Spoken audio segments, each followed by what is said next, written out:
NBA playoffs have 3 categories. It's the third season right now for the NBA, and we're going to get to that. Well, the players have 3 categories, and we better get into it. Come on, settle down. We're going to get to it. Thank you guys for tuning in to Voice of the Fans podcast. Thank you guys for tuning in. We appreciate you guys for tuning in. And we're going to get our show. Cleveland got me all distracted over here with this nonsense. We're going to start. Let's get started like this. Who am I speaking to right now? Cameron. My name is Cameron. Cam Buford. You got some good questions today. I'm a Dolphin fan. There's always room for improvement. I'm more a fan of boxing. Boxing is my main sport. As a competitor, how much does that competitive spirit get in there and say, I want to fight this guy. I want to get some of this guy. Of course I want to fight all the guys.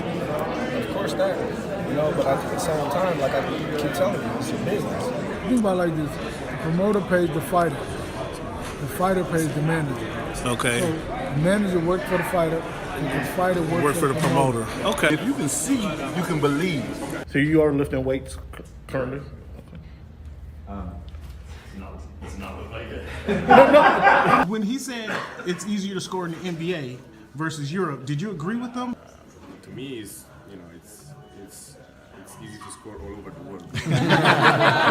Aaron, what has the game of baseball taught you? One of the biggest things is being humble. Can you give a message to the kids to kind of persevere through the false teachings they may be giving? Patience. Okay.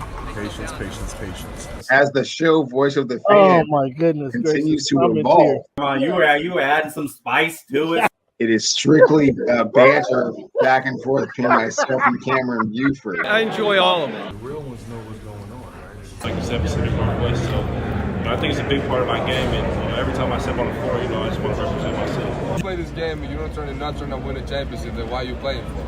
I'm happy for the Mariners. I'm happy for the whole Cam, nobody. Go watch the tape. Go watch the tape, and then you tell me if it was all about just a system. You look like a buffoon. Go do your research. Go do your study. I feel like that translated. Oh, this guy. That's what's good in sports, man. It's the big Snoop Dogg, man. That's what's good in sports. Hey, man, thanks for making our voice your choice. You know how we do. Yes, fans. It's week 236 of the Voice of the Fans podcast. I want to thank you guys for tuning in. Why don't you go ahead, give yourself a round of applause. Thank you guys for being here. You can be anywhere you want to in this world, but you chose to be with us. Listen to the Voice of the Fans podcast with myself, Cam Buford, and Mr. Cleavon Steele. What's going on, Cleavon? Hey, what's happening, Cam? My time of the year. Your time.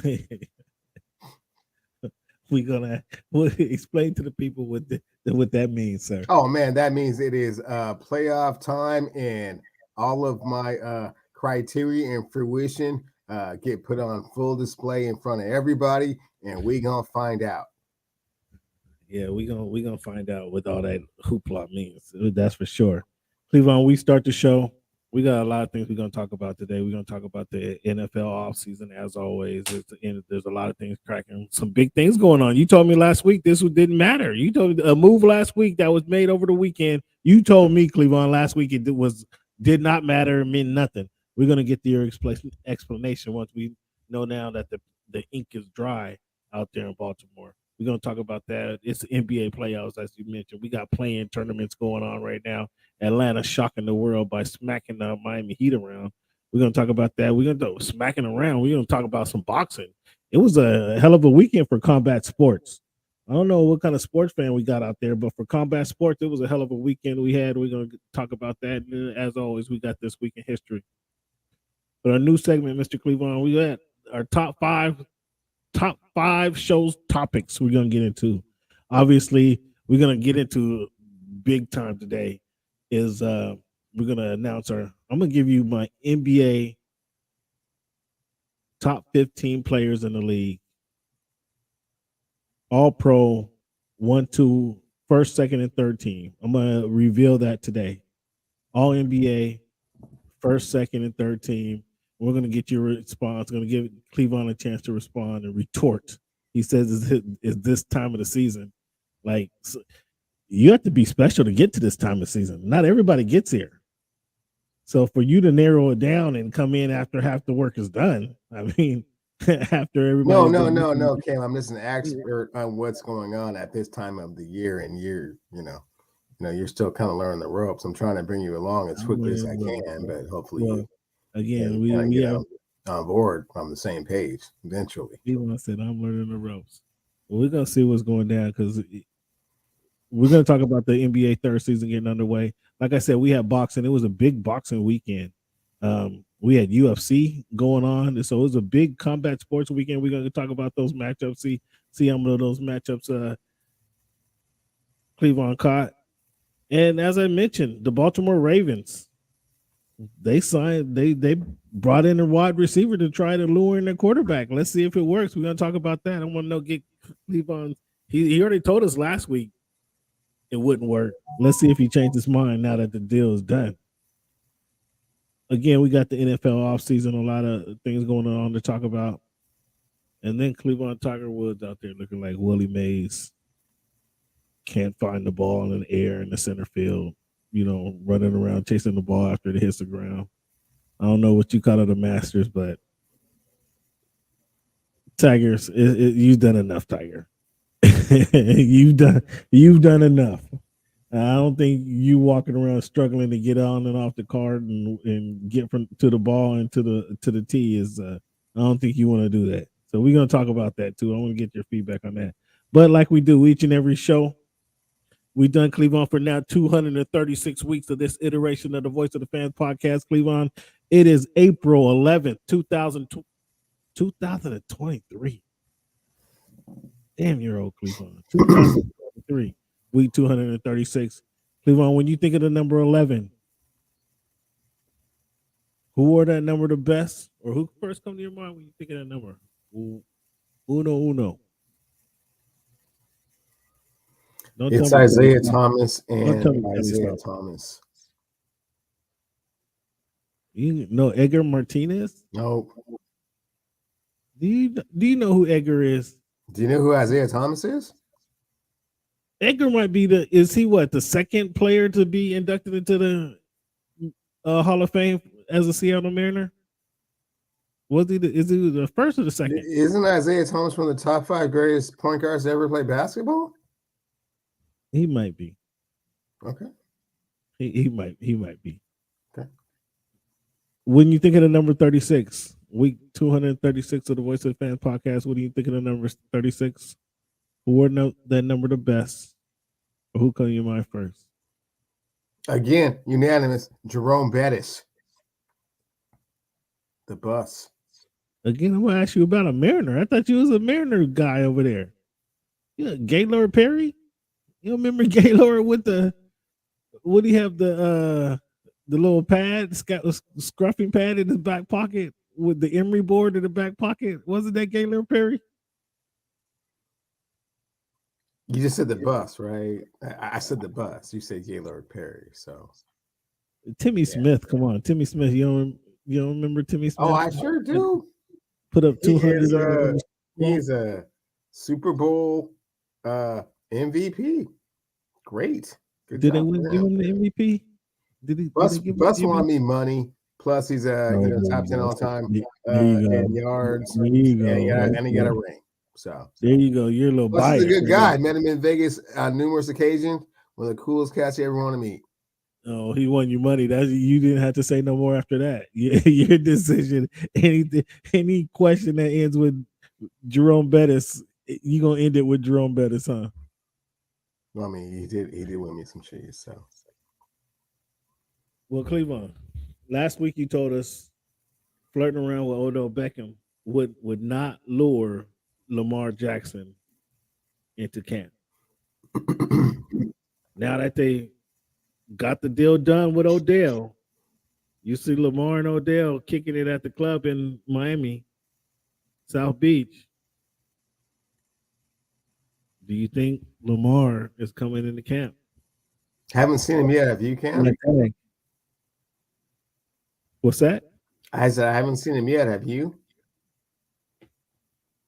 Well, he hasn't signed anything. But okay. So then, the signing of Odell Beckham Jr. has not led to the signing of Lamar Jackson, which is what I said earlier. I mean, I don't know what the weather's like up there in the Northwest, but they probably running Cold and routes. rainy. South. It's cold and rainy.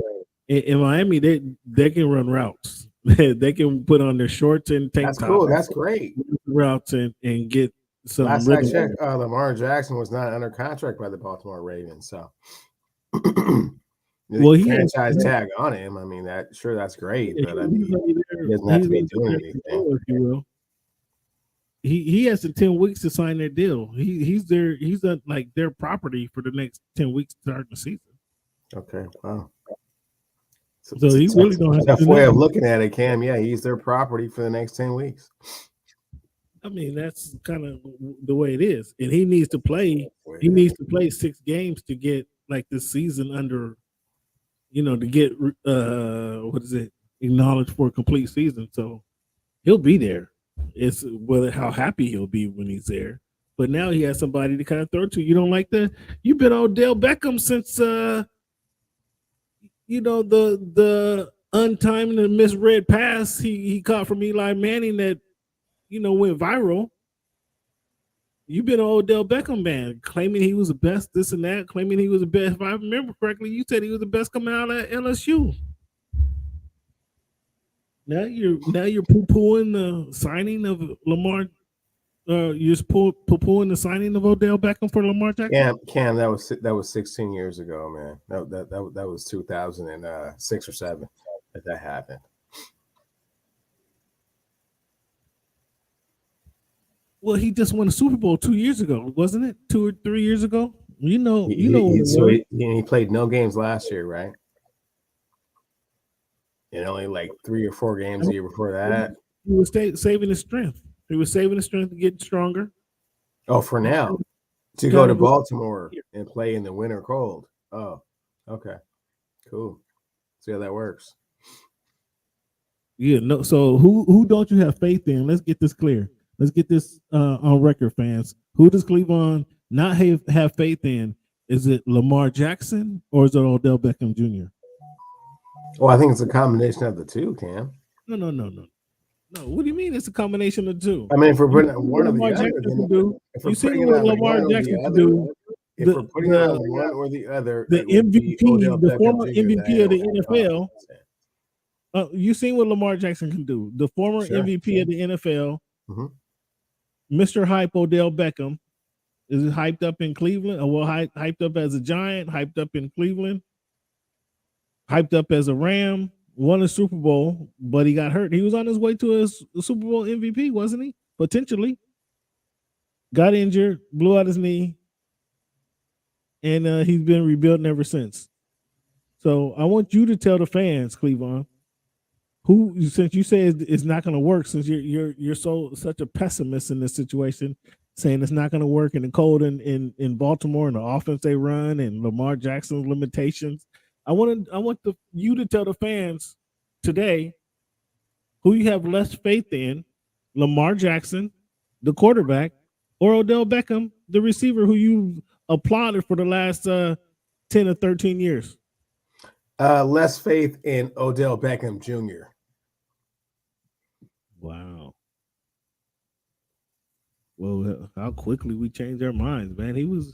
Let me go find some footage of you drooling over Odell when he was with the Rams, cutting up the Seahawks. Let me go find that footage.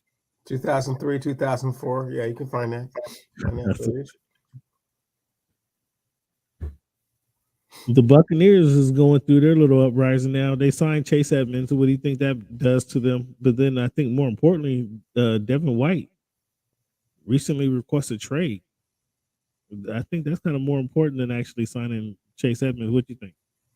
Absolutely. Chase Edmonds is not an answer to anybody's running game. So if you're losing Fournette and replacing him with Edmonds, I mean, comparable productivity perhaps, but maybe not.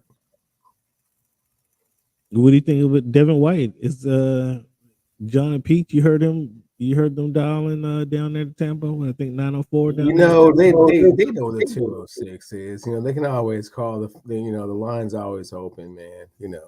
We're always open to conversation up here. You know how we do. Yeah. The Lions trade their former number 3 pick overall from Ohio State University, send him to the Falcons for a 5th round pick. Now this guy was just drafted like 2 years ago.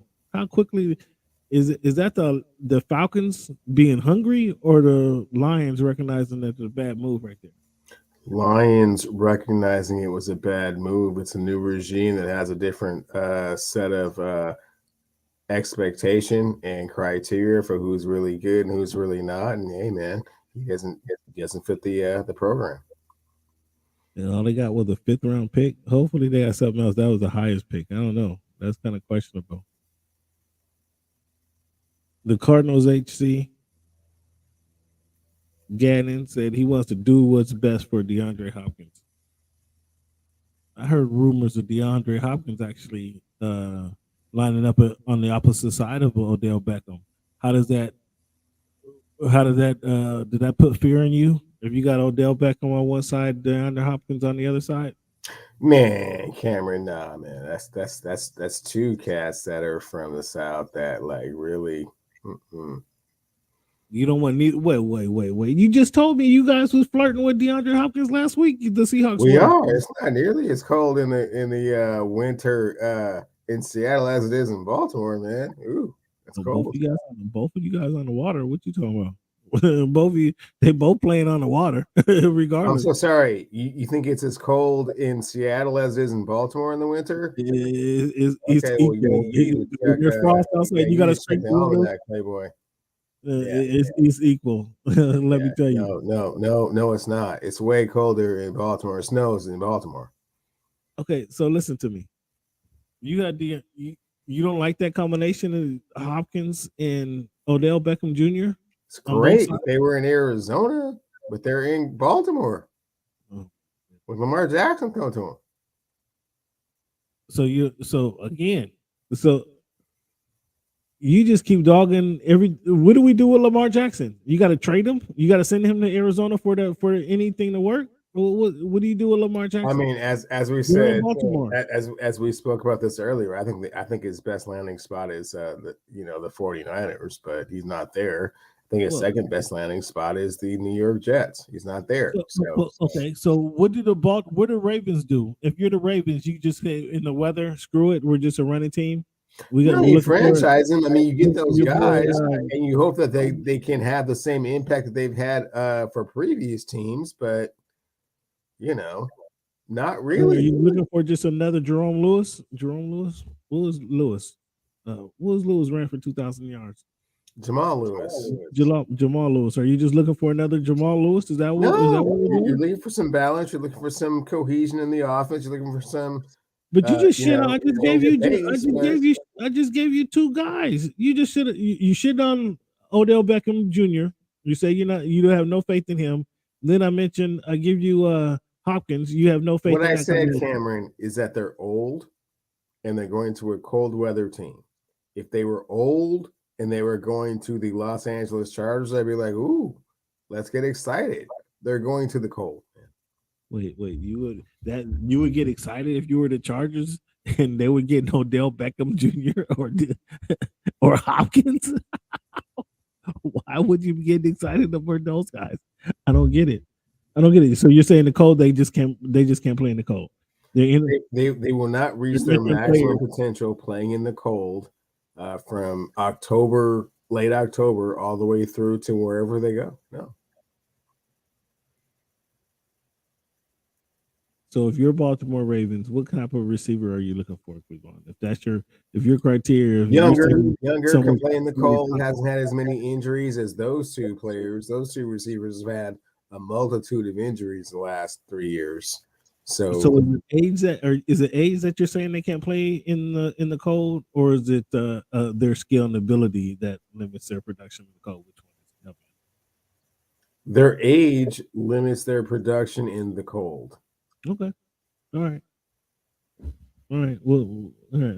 I'm just have to ask that one for future reference to file that one away. Mm-hmm. File that one away. Mark Ingram, one of the most interesting conversations, it was one of the initial conversations I had once I made this foray into the reporting industry was talking to Mark Ingram. It was a year that your guy, the running back number 28. How am I having a brain fart? Adrian Peterson. It was a year that Adrian Peterson signed with the New Orleans Saints. And they had a joint practice with the aforementioned Chargers in LA. And I got to talk to Mark. I actually got to talk to Mark Ingram and Adrian Peterson after the practice, and all rumors are true about Adrian Peterson and his handshake. I kind of I wasn't thinking about the story of his infamous grip when I stuck out my hand to shake his hand. So he got me. He got to put those vice grips on me. I wasn't thinking about it. Was one of those ones where I wanted to double shake his hand and grip him back. Like I got him too. But after somebody gets you in that first grip, you kind of lost that handshake, right? You can't really double back. And he got me. Can't start over. I was damn. He got me on that one. I was kind of frustrated with that one. Nonetheless, I asked at the time. I mean, Mark Ingram wasn't too far off a Heisman Trophy, winning the Heisman Trophy, and he was the bell cow for the Saints. Coming off his best season, I believe. And then they signed Adrian Peterson. They must have signed him a week or two before. And so my question, Ingram, was, how do you feel about the signing? Like, was there frustration there because he had his best season?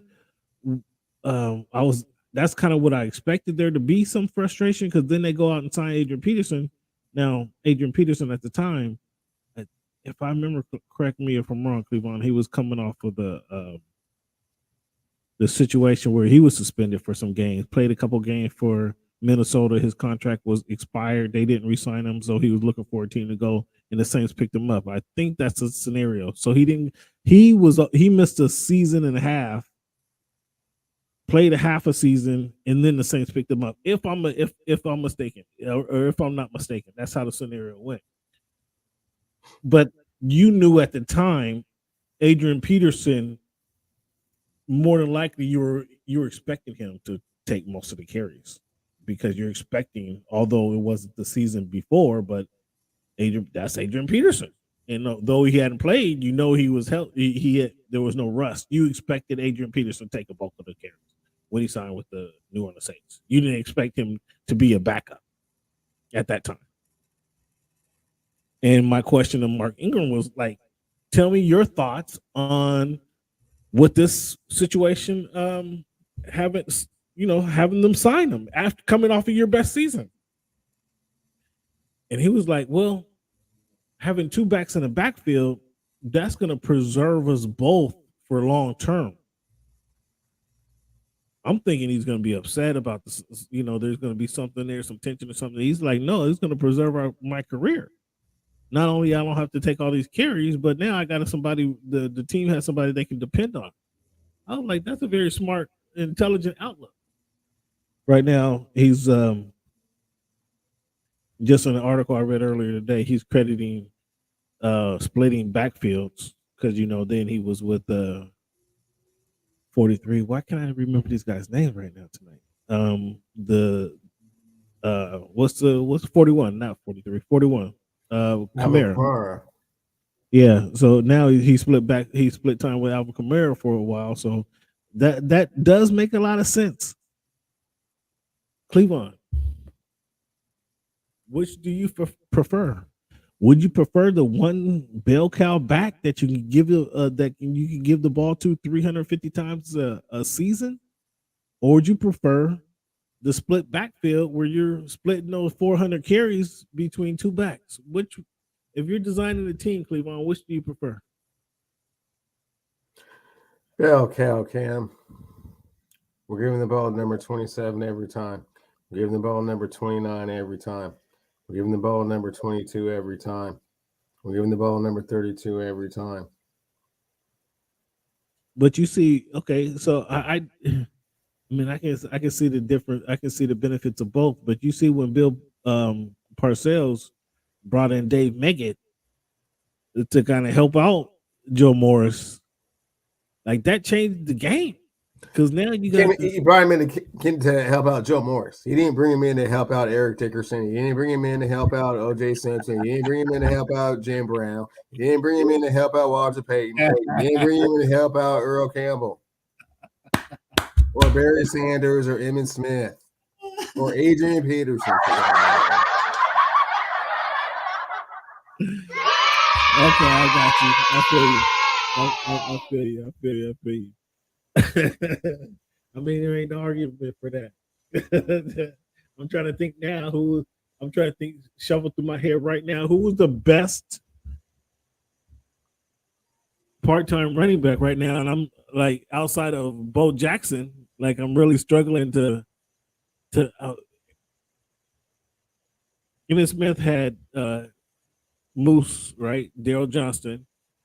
That's a fullback, man. That's not. I'm just trying to think of somebody else. I'm just trying to think of somebody else. I'm just trying to think. Barry didn't have. There was nobody else for Barry, right? There was nobody else for Dickerson. Like there was, like you say, he brought him in for Joe Morris. Now you slamming Joe Morris. Joe Morris ran for 1,200 yards. I don't know. What he sure did.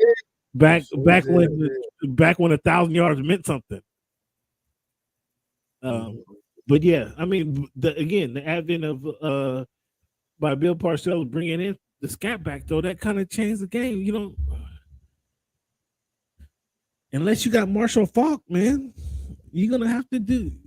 You're gonna have to. Yeah, I didn't get to Marshall Faulk or Adrian or Clinton Portis, man. No, man, keep giving the ball to that guy. He's not buying it at all. He's not buying it, and I'm not mad at it either. I mean, because I can understand. I can understand it 100%.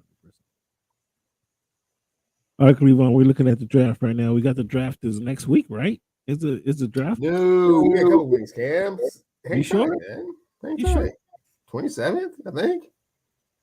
27th next week is it? Okay. We got 2 weeks. Yeah, okay, a couple weeks, man. Slow down. Okay. I'm trying to figure out what's going down. I'm trying to figure what's out. Because we know Bryce Young is going number 1, right? We know Bryce Young. No, we don't know that at all. I thought it was CJ Stroud. I mean, you keep saying CJ, man. I just can't get CJ's last game out of my head where he couldn't get it done at the end of the game. I just can't get that out of my head. CJ's last game is when he put up with 42, right? On Georgia. Oh, I remember they needed him to score a touchdown for them to win, and he couldn't get it done. Way back when. Okay, did you see his pro day, or some of his other throws? I mean, I watched the game, bro. I watched the game. That one time at band camp. One game against the toughest talent he played in his all season long. Okay, yeah, well, sure. I thought the toughest talent was the national champion. And he put 42 on him, but up to you, man. It's neither here nor there. Not a great quarterback draft, so what they get is what they get. So, CJ, who's going to have the better season, the better career? You think? We understand either one of them is going to go. They're going to go 1 and 2, right? CJ and CJ Stroud and Young, right? They're going to go 1 and 2. We can agree on that. So, if CJ goes to Carolina, Young goes to Houston, who's going to have a better career? CJ Stroud will have the better career, regardless of where he goes. CJ, wow. So CJ is better than quarterback, hands down, is what you're saying. And he's bigger.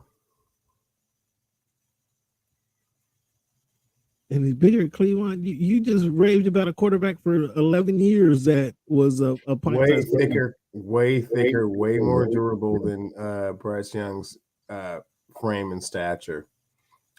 Bryce Young is more similar to Kyler Murray than he is to Russell Wilson. So Stroud, because of his size, is going to have a bigger career. Is that what we're breaking it down to? Well, he'll have an opportunity. How you feel about Tua down there in 305? You don't speak too highly of him. What that? What's Tua? A little smaller, and Tua is a little bigger than Bryce Young, right? I'm not sure what Tua has to do with this conversation. Like we're talking about what Tua has to do with this conversation is the durability factor with regards to a quarterback. So who's going to have the better career? The quarterback that has the opportunity to be durable for longer, which is CJ Stroud, and he throws better. So, but we'll see. It hasn't played out yet. That's just my prediction.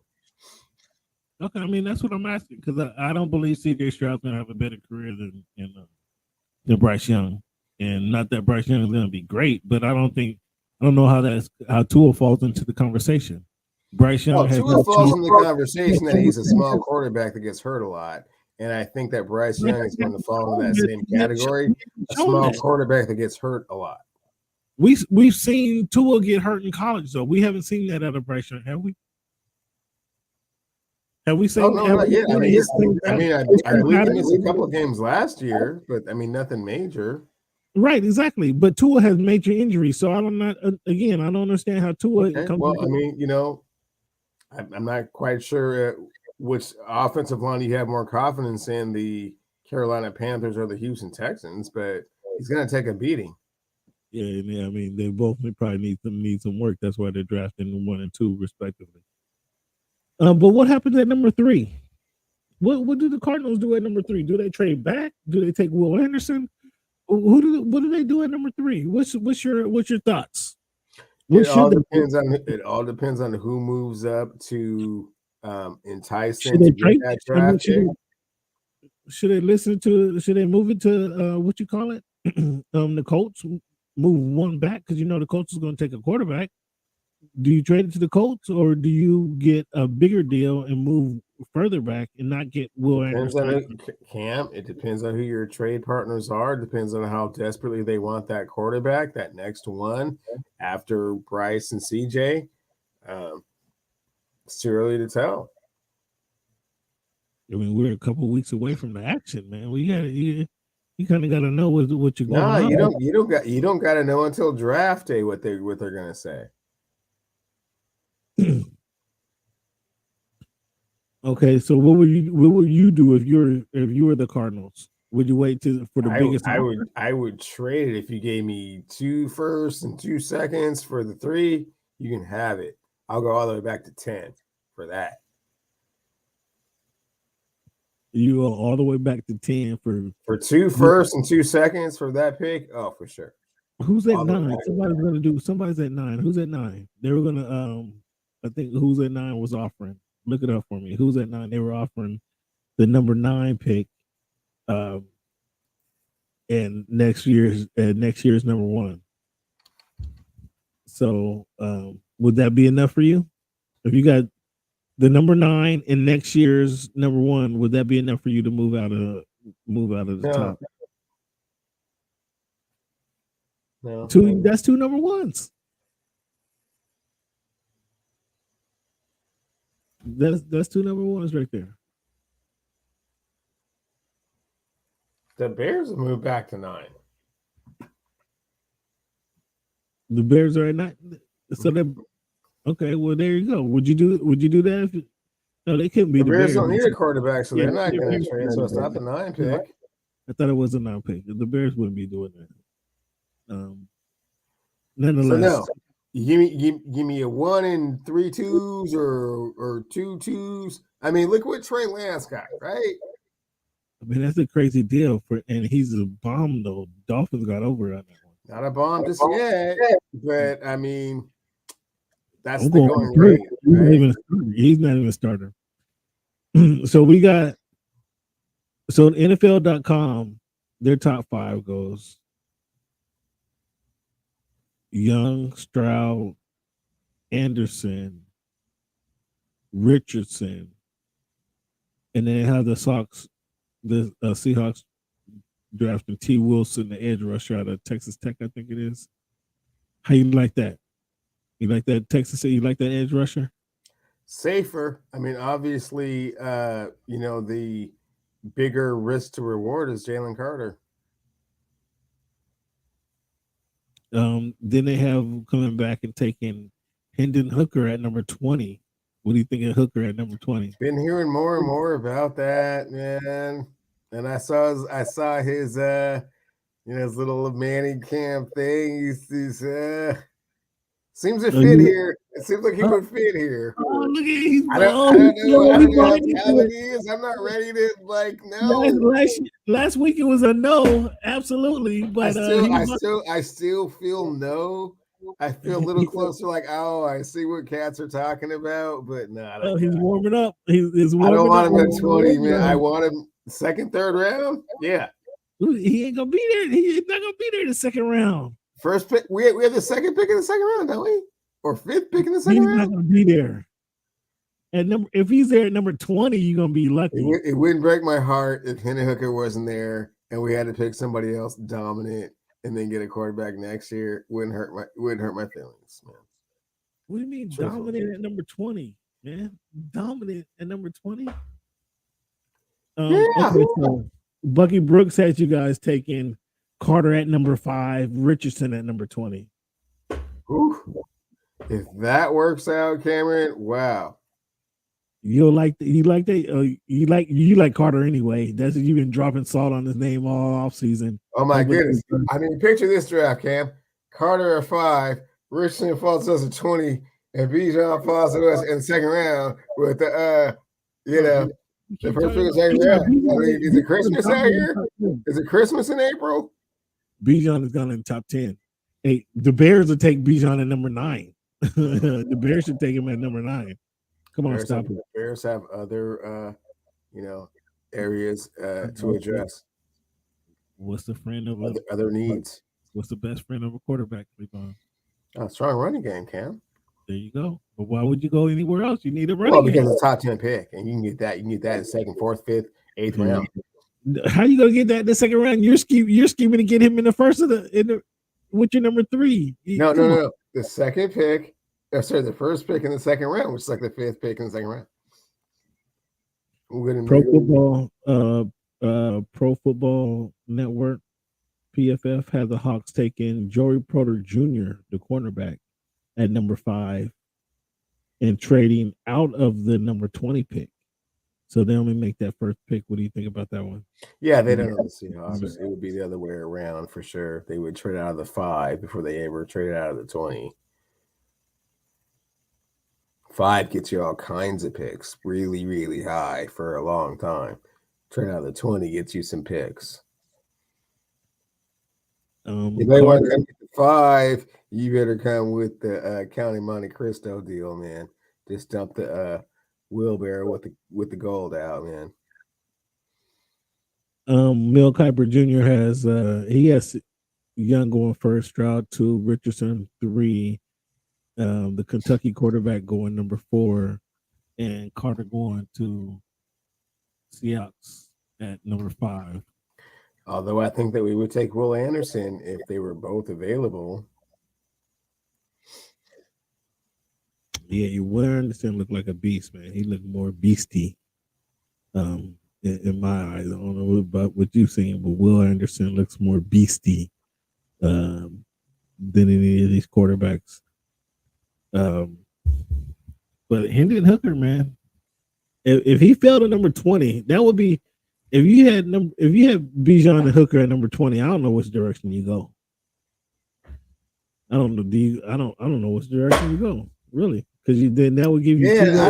I mean, we had to look at the board, man. Bijan or Hooker at 20, it's a little high for both of them, man. Would much rather have them at that. Won't be there. Bijan won't be there. Number 1, and Bijan won't be there, and then Hooker. I mean, you need to. He's not. He has better size than. Cam, we don't know what that knee looks like. I mean, we know he's a great character dude, and I would love to have that kind of a pick in the second round. We don't know what the knee looks like. He's already shooting at him already. He's already shooting at him already. Did he not have a torn anterior cruciate ligament, or am I making that up? Yeah, the injury, man. But the modern medicine is such. Modern medicine is such that these guys can come back nowadays. He had the best money. He played for Tennessee, the Tennessee Volunteers. Have you ever been to Tennessee, Cleveland? Have you ever been to Tennessee? I have been in Nashville. I think. Ooh, Rui just trying to dunk on somebody. Rui really trying to take somebody's heart right now. I'm not sure. Have you been to Tennessee though, Cleveland? I think Nashville, yes. I think you have to get your face painted orange when you drive through Tennessee. When you drive through Tennessee, I think you have to get your face painted orange. So to be quarterback of the Tennessee Volunteers, Cleveland, I mean that's SEC football, bro. That's not. And that's great, Cam. And I wish the best for the kid. And if he's around in the second round, man, let's go ahead and experiment. He called him experiment. Woo. All right, Cleveland, let's get to it, man. It's the third season of NBA. It's the third season of NBA right now. We have the regular season. Then you have after, you have, the playoff push. And now we're here at the playoffs, play-in game, but it's playoffs, it's postseason. So Cleveland, just take a look at our predictions from earlier this year. Starting the season, Cleveland, way back in July, actually, last year.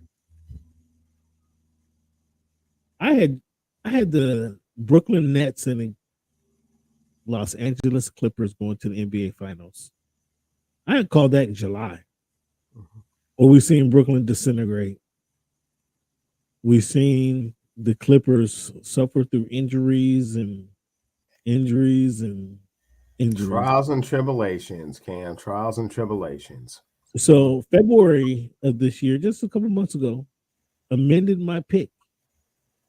It was only fair that I get to amend my pick, considering the trade that went down that sent Brooklyn, half the team to Brooklyn basically disbanded their squad, right?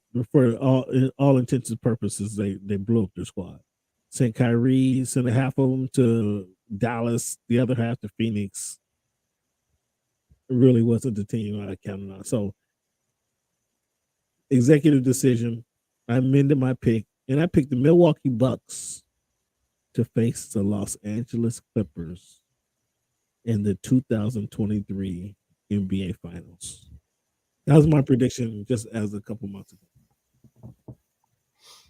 Fans, Cleveland, in October, I don't know why I don't have a July pick for you, but in October 2023, Cleveland, you took half of my prediction by picking the Bucks, and then you picked the Warriors.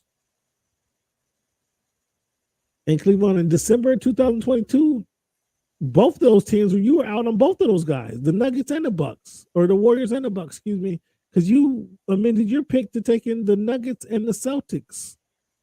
Who the Celtics, by the way, fans, may I add that Cleveland had them falling off. At the start of the season, had them not repeating as Eastern Conference champions. And even midway through the season, when they jumped out to a number one Eastern Conference pace, people said they were going to fall off. And did you say they're not going to make the playoffs? No, I said no such thing, Cam. Come on now. Come on. I mean, you said they're going to fall off. You said they weren't going to make the playoffs. Come on, man. Why are you trying to add stuff to it, man? I'm just asking a question. What you said? Okay, well, why are you asking that question? That's what I'm asking. That sounds like I said nothing of the sort. All right, a couple things you want to look at from midway through the season. I think I asked you this question. You said you were concerned with Denver's health, right? You went to see if what's my point guard's name could come back healthy, Murray, right? Has he been healthy? What do you see? Murray's been healthy. Porter Jr.'s been fairly healthy. Joker's been playing MVP caliber basketball. So you're confident in the Denver Nuggets making the NBA Finals? Well, Cam, this is it. Cam, why don't you go ahead and hand me the keys here right quick? Okay, can you throw me the keys? Just fling them to me. There you go. All right, cool. I got the keys now. Okay, cool. I got the keys. That's right. Okay, fans, this is my time of the year. Okay, this is the time that Cam doesn't really understand because he tries to add a few too many things to the equation, and I always have to simplify it right around this time of the year. Okay, fans, once the playoffs start, we have three types of teams. Okay, We have the first timers. Those are the teams that are just really, really happy to be there. And oh my gosh, somehow by luck or by health or by whatever, or just us all playing together and having a perfect confluence of events, we made the playoffs. And man, let's just see what we can do. And let's just continue to ride this whole thing out and see where we end up. Okay. The second criteria is the usual suspects. They've been to the playoffs a few times. They've had multiple all-star appearances. They may have even had a USA basketball team appearance or two. Just haven't quite been able to crack through to that upper tier where you get championships and validations and whatnot. Usual suspects. Then there is that third tier, which I like to constantly remind Cameron of. They're called basketball gods. And those are the ones that win championships. Now, the difference is once the playoffs start, there's an opportunity for the first timers or the usual suspects to crack that code and get to be a basketball god. Now, let's just say, for example, cats that usually first timers that break it are like Irvin Magic Johnson. His first time out, oh yeah, I just went and got a championship. Larry Bird is second time out. Shaq and Penny, third year, second year, got to the NBA Finals. I mean, those kind of things happen here and there. Very rare. Usually it's those usual suspects that have just had enough and they're going to do whatever it takes to get the championship, that breakthrough. But more times than not, it's the basketball gods that just ascend and announce their presence of authority and swoop down, take the trophy, and fly off. Back up into the stratosphere where basketball gods live. That's how it goes. That's how it goes. All right. So now that we got Cleveland, he explained his criteria, how he's broken down the NBA, the playoff competitors into 3 different categories. That's correct. Interesting. Because now we're going to go through the list. Yes. And I want to know who's gods, who's suspects, who's first timers. You want to go Eastern Conference or Western Conference? You want me to read it or you want to read it? I don't care which way it goes. So let's go play in tournament first. Let's go play in tournament. Let's start there. Since they're, we need those guys to decide what they're doing to get to the full. Let's start there. Okay. So Miami just lost to the Atlanta Hawks. Okay. I mean, Miami is a usual suspects. Usual suspects. Been there, right? No basketball gods and no first timers. Usual suspects. The Hawks are usual suspects. Ice Trae went to the Eastern Conference Finals. DeJounte, this will be his first time. Capella's been there before. Usual suspects. Toronto champions. Siakam, I don't believe he was a big contributor on that team, and maybe not even on that team. Fred VanVleet, champion. Okay, usual suspect. Then we'll give him that. Usual suspect. They're champions. They just won a championship in 2019. What are you talking about? VanVleet is not a basketball god. He's not leading that team to a championship. We're to that time of the year, Cam. Yeah, it gets real strict. So even if you have a ring, even if you have a recent ring, that doesn't. Oh yeah. Oh no. If you were just a contributor on a team that had a basketball god, for example, Kawhi Leonard was the basketball god on that team that won the championship. Yeah, you don't get the residual of what the basketball god did. No. Yeah, that was a long time ago. Would you repeat who was a basketball god on the spot? Kawhi Leonard was the basketball god on that team. Interesting. I think that was the first positive thing you said about Kawhi Leonard in 6 years. Said plenty of positive things about Kawhi. That might be the first positive comment we've heard coming out of your mouth about Kawhi Leonard in the 6 years. Okay. So Chicago Bulls. No basketball gods. I mean, they're not. You can't say usual suspects either, can you? Nope. First timers. I guess DeMar DeRozan's been there a few times, but yeah, this is a hodgepodge group of people. They're not going to do nothing. A hodgepodge group of people. Okay, so the Milwaukee Bucks, what are they? Oh, basketball gods. They have a basketball god on their team, Giannis Antetokounmpo. What are the Boston Celtics? Usual suspects. No basketball gods as of yet. What is Jason Tatum? He's a usual suspect. What is Brown? Usual suspect, man. They were just in the NBA Finals. I know, and they didn't win. Usual suspects. I mean, you wouldn't even give them credit if they won. You of course I would. He would be a basketball god if he won a championship. Toronto gets no credit for winning the finals, just being in the finals. For the record, fans, if Jason Tatum wins a championship, he is a basketball god. Oh my goodness. Philadelphia 76ers. Usual suspects. They have potentially 2 MVPs. We'll find out in the next couple of weeks, but they have potentially 2 NBA MVPs on their team. And you're talking about usual suspects? Neither one of them have ever been to a conference final, and they have not won anything. They're not basketball gods. Stop using winning as a criteria. I just gave you Toronto. No, that's what makes you a basketball god, because you win an NBA championship. I just gave you Toronto Raptors. Fred and they had a basketball god on their team. Did they not? But they still, the Raptors, Fred VanVleet and Pascal Siakam contributors on that team. They won champions.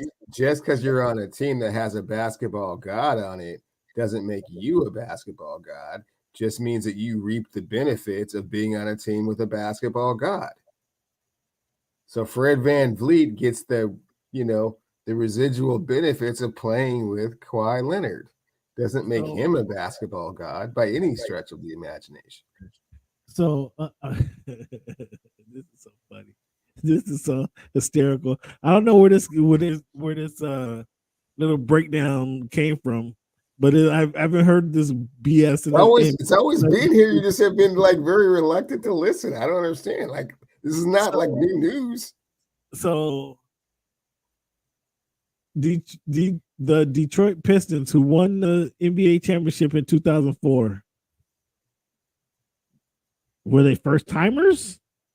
Were they weren't usual suspects? They weren't usual suspects. I know how you like to go to the anomalies, like the 79 Supersonics and the 2004 Detroit Pistons. You just told me because those are the only two, Cameron. Those are the only 2 teams. Fans, and let me be perfectly clear about this. I'm just perfectly clear. Theory fans, you guys hear it. Those are the only 2 teams in the last 45 years that have won an NBA championship without one of the 75 greatest players on them. Only 2. But that does debunk your logic over here. Right? No, not really, because it's only 2 out of 45 years. Only 2 out of 45? Wait, so now you want to put Kawhi Leonard in the basketball god category? You've been shitting on Kawhi for the last 6 years. I have not been shitting on Kawhi. I just said he hasn't been available, and that's not a lie.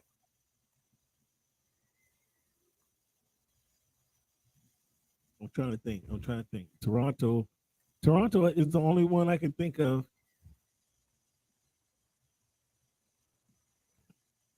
Dallas Mavericks, Dirk. He was a god. He was a first timer. That was his only championship, and you calling him Ken, how many times do we have to do this exercise? I will do it as many times as you want to do it, and I will take it back as far as you want to understand. You want to go back to 90? No, Dirk was 10 years ago. Cam will take Dirk. Dirk's a basketball god. He's the 3rd leading scorer in the history of the NBA. What are you He's talking been about? in one finals. He's been in one NBA finals. Been a 2. He's won 1.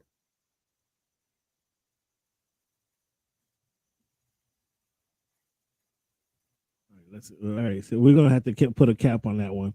But let's go through the Western Conference since Cleveland. Since I'm just so disappointed in this logic that Cleveland's bringing up here, and I know it hurts because it's just so factual and it's just so poignant and it's just so like it's never really other than the 2004 Pistons and the 79 Sonics, it's always come to fruition all the way down the line.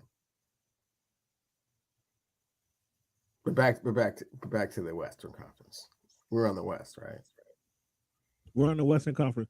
So if I understand you correctly through your little NBA playoff breakdown, in the Eastern Conference, there's only 1-2 teams that can win the Eastern Conference, according to what you're telling me. According to this BS you come up with. 3. Who's the third team? We got Milwaukee, Boston, and who else? The Sixers. You just told me how the Sixers were garbage because neither one of the 2 future MVPs have won anything. You just told me they're did you even have them usual suspects or did you have first timers? No, usual suspects. So they have the opportunity to win. They just have to show something that they haven't shown before. That's a yes. Let's not have you know that. So Brooklyn, what do you have? How do you have them ranked? Brooklyn, they have no chance to win a championship. No, but how are they first timers? Are they usual suspects? What do you ranking the Brooklyn Nets? Oh, kind of first timers. I mean, that's kind of again another hodgepodge group of some people that maybe have been to the playoffs before, but a lot of people that are just getting their first chance at really being the focal point of the offense. I mean, they got Bridges and Dinwiddie and Ben Simmons, maybe Seth Curry's been doing some things, Joe Harris, so they've been in the playoffs. So maybe more along the lines of the usual suspects than first timers. I give them more usual suspect status. And Cleveland Cavaliers, usual suspects. Donovan Mitchell's their best player. Bring in some some youthful guys in there for the first time. Tussle around with the Knicks for a minute and see what happens. And the New York Knicks. Yeah, Julius and Jalen Brunson came in to solidify the offense a little bit established, which he has done. Great job to him. Hey man, they're a 5th seed. Mm-hmm. Let's start this with the Western Conference, Cleveland, the same BS logic. Fans, I'm sorry. I don't know if we're boring you, if I'm losing fans. Chime in. Let me know what you think of this ranking that Cleveland has come up with out of nowhere. We've been doing this show, fans, for over 10 years. I've never heard of this malarkey in 10 years. But, I mean, he knows what he's talking about. He's on point. He's confident, at least in what he's saying. I don't know if that I agree with it, but he's confident in what he's saying. So let's go through the Western Conference and let Cleveland tell us what these teams are. These teams first timers, usual suspects, and basketball gods. And he's broken it down to say, like, only basketball gods have the opportunity to win championships. Because it's only happened how many times, Cleveland, in the last? No. That's not what I said. I said everyone has the opportunity to win the championship, but this is the criteria that they fall under, and only basketball gods win championships. So if you are a first timer and you win a championship, like Magic Johnson 1980, you ascend to basketball god status. If you're a usual suspect, like Hakeem Olajuwon in 1994, you ascend to basketball god status. So everybody has an opportunity to do that. There just are certain teams that already have a basketball god on them. Then there are certain teams that have a player that has always been trying to break through and has never been quite able to do it. And then there are some teams that just have, oh wow, we're here, let's see what we can do type of attitude. And now we're going through the Western Conference. And now we're going through the West with that same criteria. Number 10, Oklahoma City Thunder. First timers. Fair enough. New Orleans Pelicans. Usual suspects. Usual suspects. Who? CJ McCollum and Brandon Ingram and Valanciunas and usual suspects. I don't know that they've been in playoffs enough to say They was in the playoffs last year. Usual suspects. They back. Minnesota Timberwolves. Usual suspects. This ain't their first time. They was there last year. Minnesota Timberwolves with 6:14 to go in the first half. Minnesota Timberwolves are up on the Lakers 44-38 as Anthony Davis just drops in a free throw. 6 minutes to go in the first half.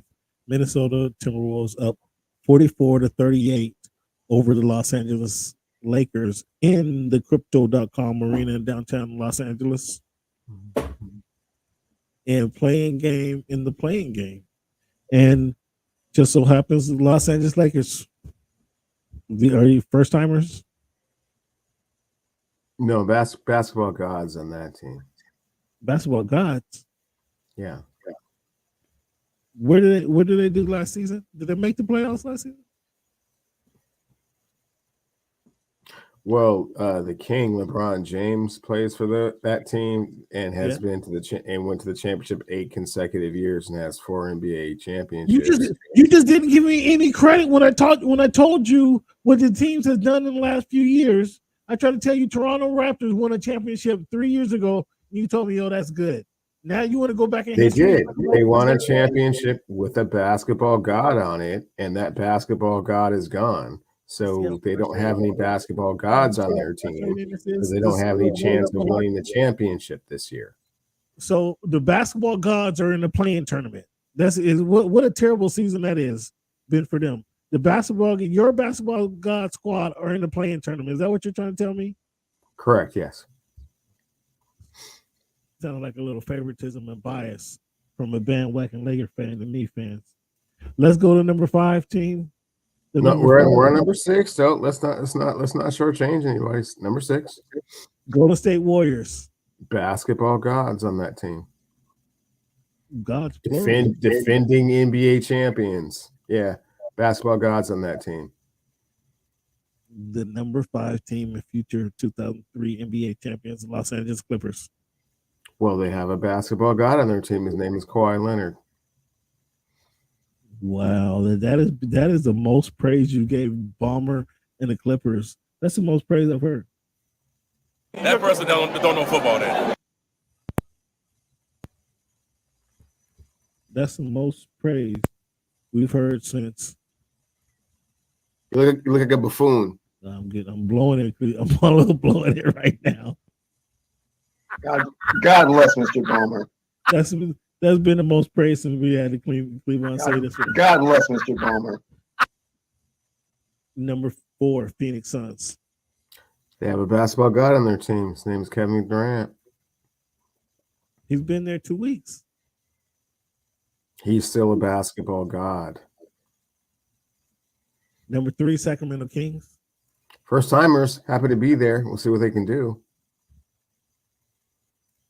Number 2, Memphis Grizzlies. Oh yeah, usual suspects. We'll see if they can crack through the second round, maybe a conference final.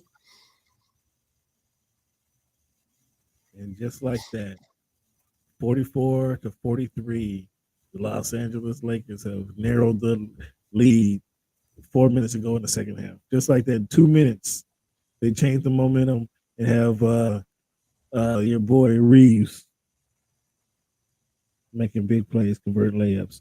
We have the Memphis Grizzlies, you said, are usual suspects. What about the Denver Nuggets? The same. The same? So Jokic is not a god? 2 MVPs don't make you a god? 2 NBA MVPs don't make you a god? Like 2 back-to-back? No. Wow. What kind of BS is this?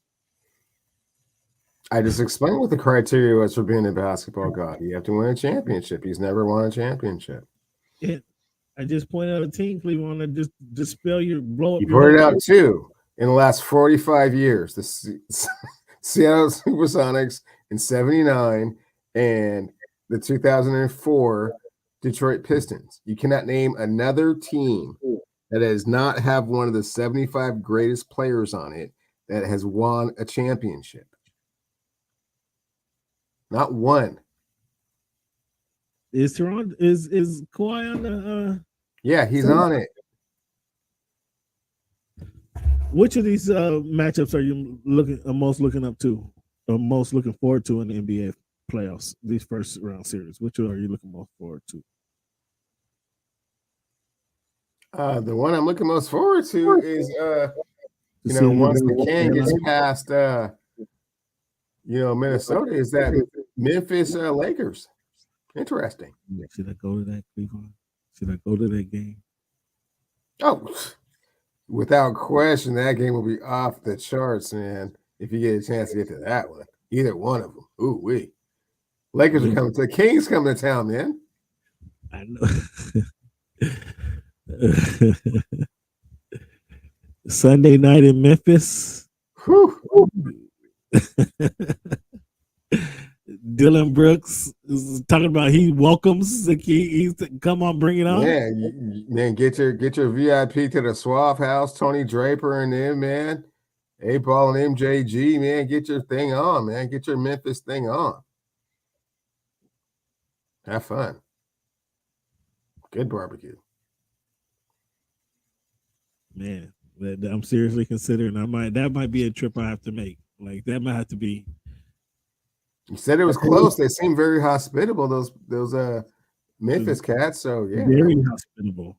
Yeah, this is very welcoming. Actually, very welcoming.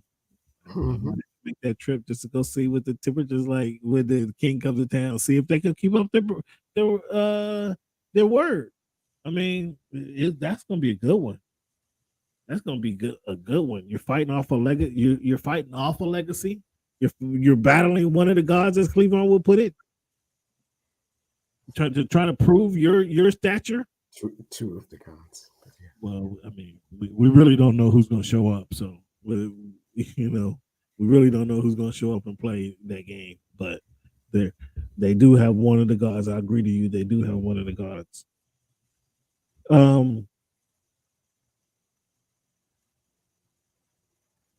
Was beating Utah, Cleveland. So I told you I went on my rant a few weeks ago and told you how ashamed of yourselves you Laker fans should have been for cheering on the absurd. It was completely absurd, Cleveland. I hope you would admit that. Jersey retirement for Pau Gasol. And then to see his and then the end all be all. I mean, Pau's a nice guy. Don't get me wrong. Pau's a hell of a nice guy. And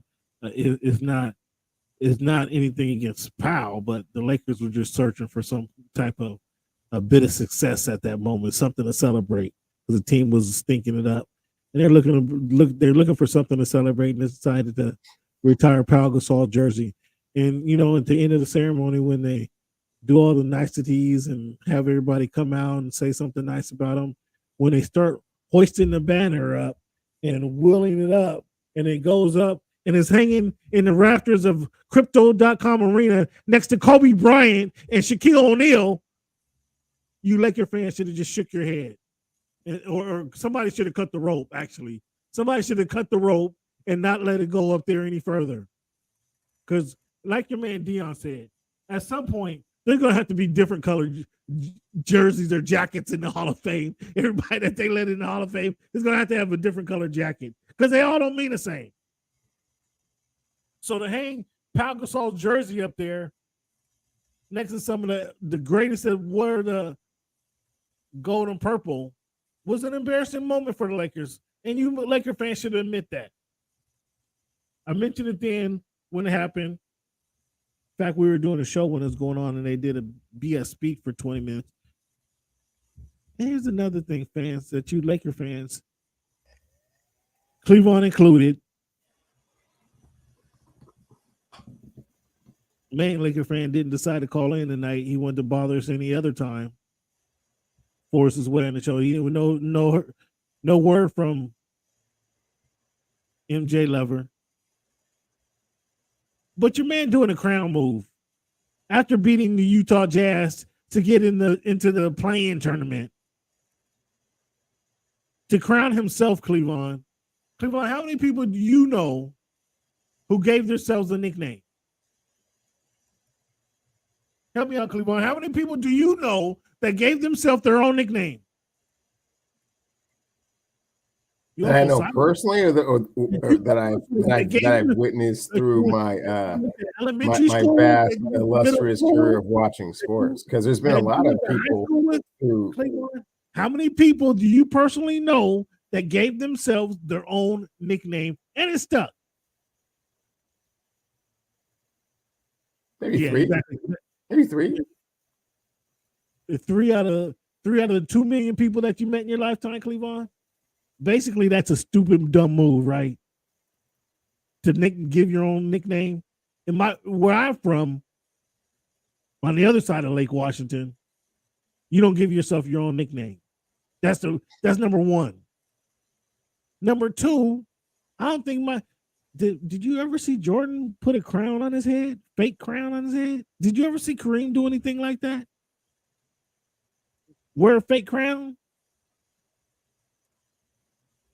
And he didn't crown himself after winning a championship. This isn't after his 6, not 7, not 8 championships. This is after a playing game.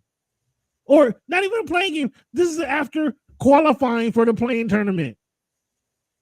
Well, Cameron, he hit 3 consecutive 3-pointers in a row to get them to that game. And, I think he's just kind of reiterating what other people have kind of bestowed upon him, which is, the kingship. So he was just kind of, reciprocating what other people were already feeling. So I didn't really feel like he gave himself the name per se.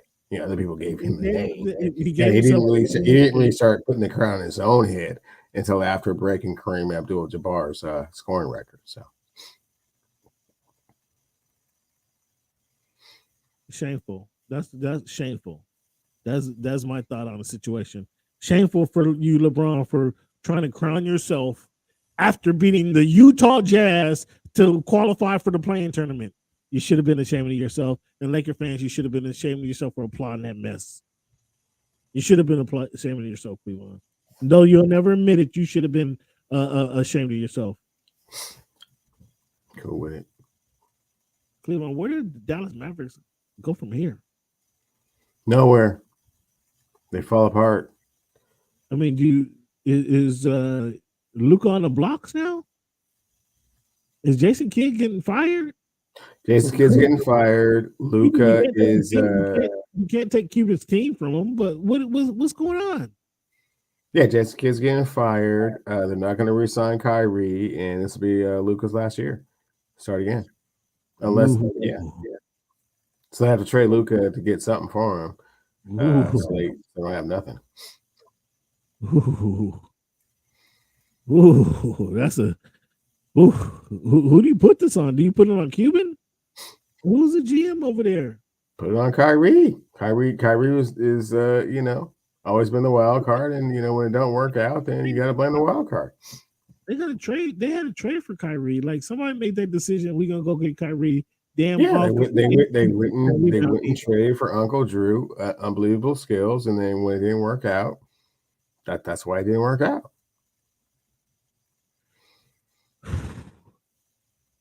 Rudy Gobert swing on Anderson on the sidelines Sunday night. It was wild Sunday night. We had a couple altercations on the sideline. Do you think Rudy should have been suspended for that? Yeah, you can't punch it. You can't punch your teammate. It wasn't really a punch, though. It wasn't him. Yeah, he punched him. Draymond Green didn't get suspended. I mean, that wasn't during a game. That was in practice, and that was not a media covered event. You think he should have been suspended? I think no big deal. You haven't seen the team, fight and argue and scuffle. Oh, for sure. Yeah, no, not on the sidelines. Everybody saw it. It's a game. Can't punch nobody. Can't punch yourself and not get suspended at this point. Can't punch yourself. That's funny. What do you think about the goofball that punched the wall, Jaden McDaniels? Oh yeah, I've always thought that about him. He was a Husky over here for a season. He's always kind of been a head case. A lot of athletic abilities, long. can do a few different things kind of good, but yeah, he's always been a head case. So help me out. The final seconds, Minnesota Timberwolves have went on an 11-2 run in Los Angeles. AD shoots a airball 3-pointer from the corner, and Minnesota carries a 60-49 lead into the locker room in this playing tournament between the 7 and 8 team for the playing tournament. Speaking of this playing tournament right now, we're kind of off track. I'm gonna come back and ask you about you told me about Jalen McDaniels, but I want to know what the difference between Bones Highland pushing off Plumlee and Gobert swinging on Anderson. I want you to explain to me the difference. I don't know anything about this time of year, kind of what that is. Well, for one thing, Bones Highland and Mason Plumlee, neither one of them are star players. Gobert. Wait, time out. Hold on. We're gonna get to that. Before we get there, though, I want to ask you about the playing tournament. The playing tournament. Your thoughts on the playing tournament? Now that they've had this 3 years, do you like the playing tournament? Do you think it's fair? I don't know if fair is the proper word for it because you can't really. There's nothing you could do about it.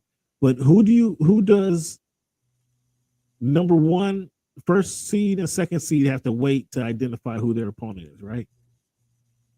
Who does that benefit more?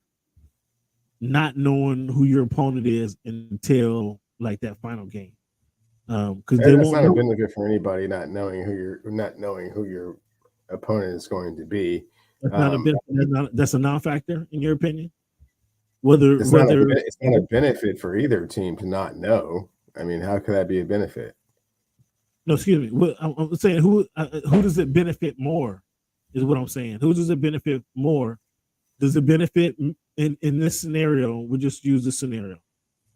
The Lakers are playing the Minnesota Timberwolves, right? For the number 7 seed. The winner is number 7, correct? We got that. We understand that. The winner is number 7. Does it benefit the Grizzlies more to have this time off and get ready for whomever they play, whether it's the Lakers or the Timberwolves? They get 2 more days, obviously. Then they get 2 more days. Well, they get a week because they don't play the Sunday. Or does it benefit whomever the winner is? Let's say in this case, the Lakers beat the Timberwolves. Does it benefit the Lakers to continue to play, get rhythm, get that continuity still going on their way to Memphis? Or does it just benefit the Grizzlies because they don't have a game to prepare for? You follow what I'm saying? Benefits the Grizzlies more because they have more time to heal and rest and prepare.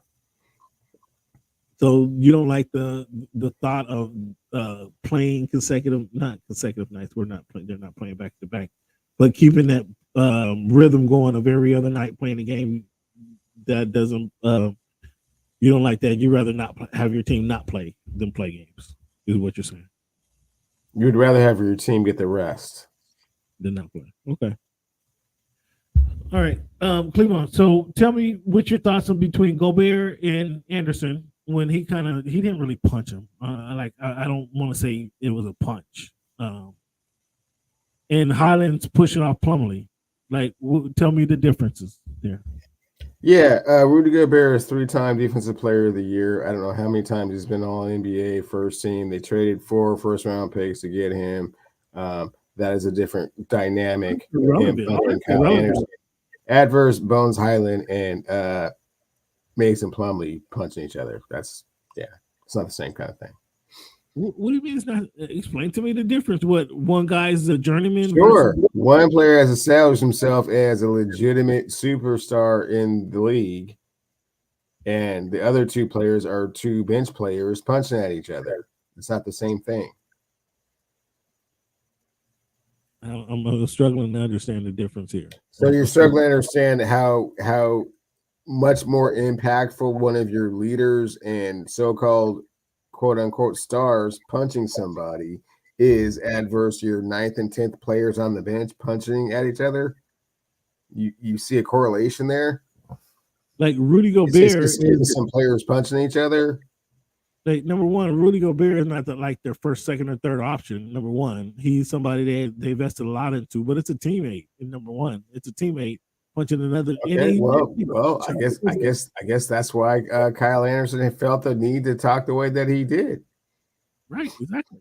Because he wasn't their first, second, or third option. He wasn't that leader on the team. He wasn't that enforcer. Right.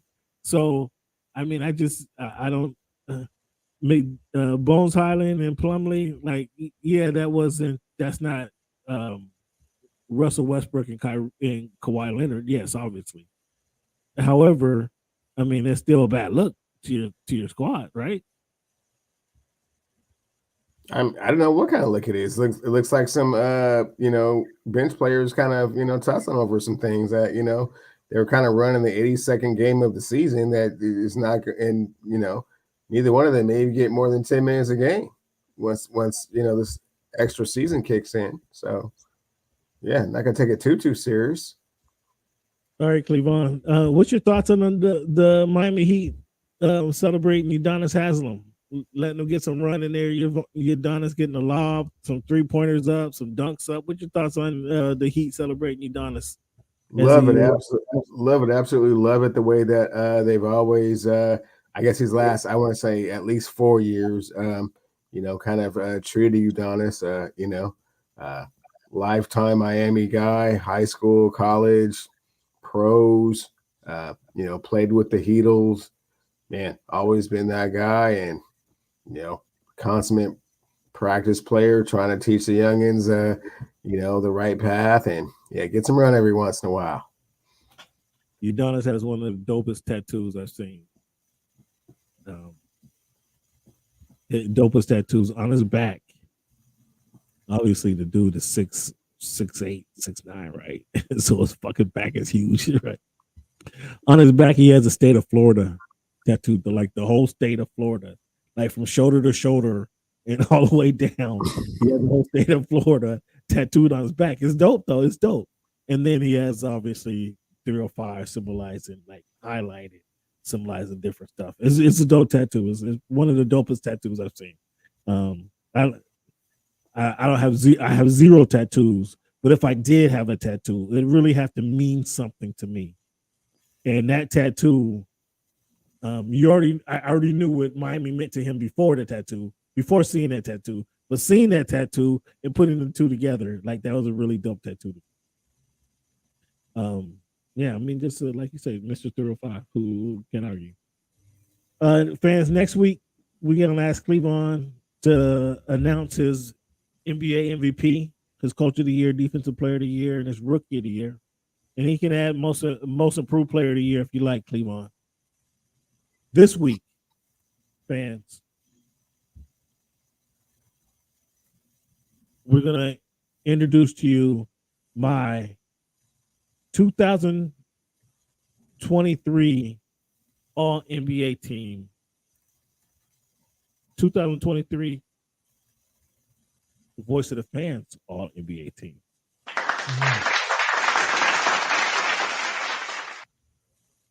We're going to start with our third team. Third team, Cleavon. Third team All-NBA. This is a pretty deep squad, too, by the way. We go Stephen Curry, Ja Morant. And now I look at it, all these guys missed some time except one guy. LeBron James.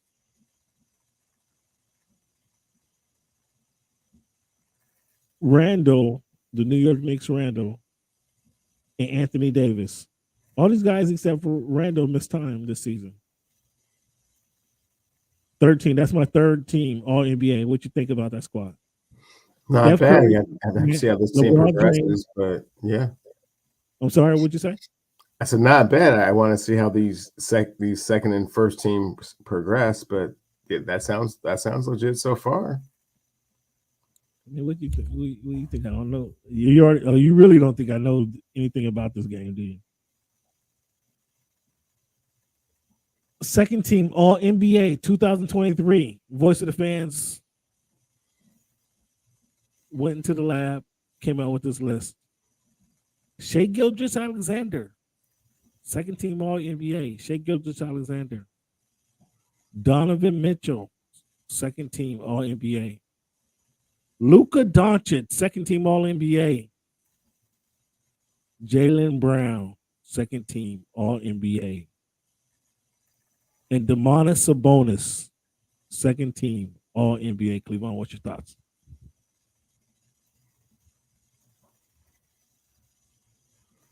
No thoughts? You silent over there? The fans is liking it. It looks like the fans is liking this list. Okay, let me move on to the first team All NBA, Cleveland. First team All NBA 2003 Voice of the Fans. All NBA squad being announced right now, fans. First team All NBA. First team All NBA is De'Aaron Fox. Yes, fans. I said De'Aaron Fox. Second. First team All NBA, Jason Tatum. And you can figure out the rest of the list. First team All NBA, Giannis Antetokounmpo. Joel Embiid and Nikola Jokic rounds out my first team All NBA squad. What problems do you have with these All NBA teams, Cleveland? Well, obviously, Shea and De'Aaron need to be switched. That's not a thing. It's fairly Shea, wait.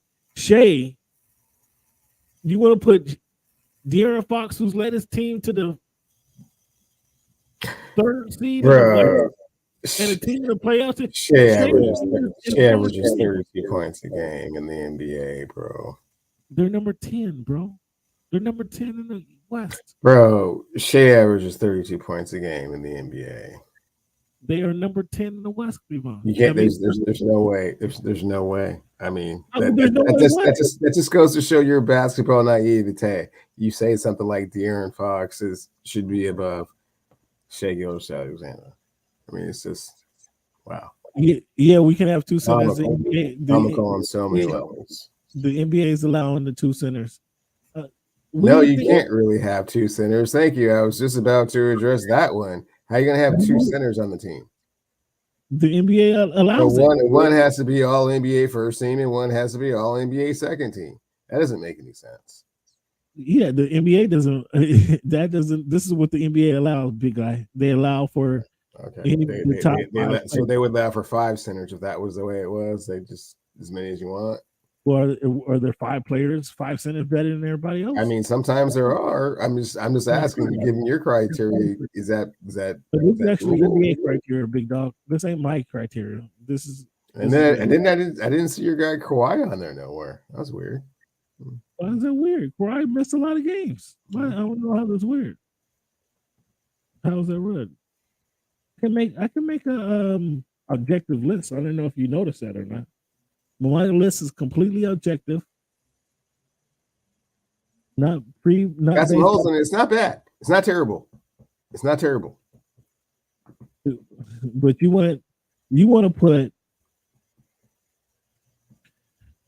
De'Aaron Fox this season 25-4-6. 25-4-6. 51 from the field, 32% from 3. He ain't taking no threes. 55% for efficiency. And his PER is 21.8. And you comparing them to Shea. PER is 27.2. Who's 51-34. His 33-point percentage 3-point percentage stinks as well. Is 34.9. But yeah, he's averaged 31 points, bro. But you don't give, so winning means nothing to you. If you're gonna put that's a good one. Dame didn't make the list. Dame didn't make the cut, dog. Dame did not make the cut. I thought we were going your injury thing with that. So with what? No, with Dame not making the cut. Yeah. Well, he missed games. He missed too many games. Missed too many games. Okay. He missed too many games. But yeah, Shea, So wins mean nothing to you. If you want to give Shea the nod over De'Aaron Fox, you're telling me wins. You don't give any credit for wins. Come on, man. The eye test in and of itself. Shea. What is wins, Cleveland? One team won. How many games did they win? What does wins mean to you? Nothing. Wins must not mean in the regular season when a player averages 31.5 points a game and gets a team that was lottery destined into the playing game. Yeah, that's different. De'Aaron's a great player. Don't get me wrong. I believe he was an all-star this year. That's cool. Not first NBA Cleveland. OKC yeah. was 40.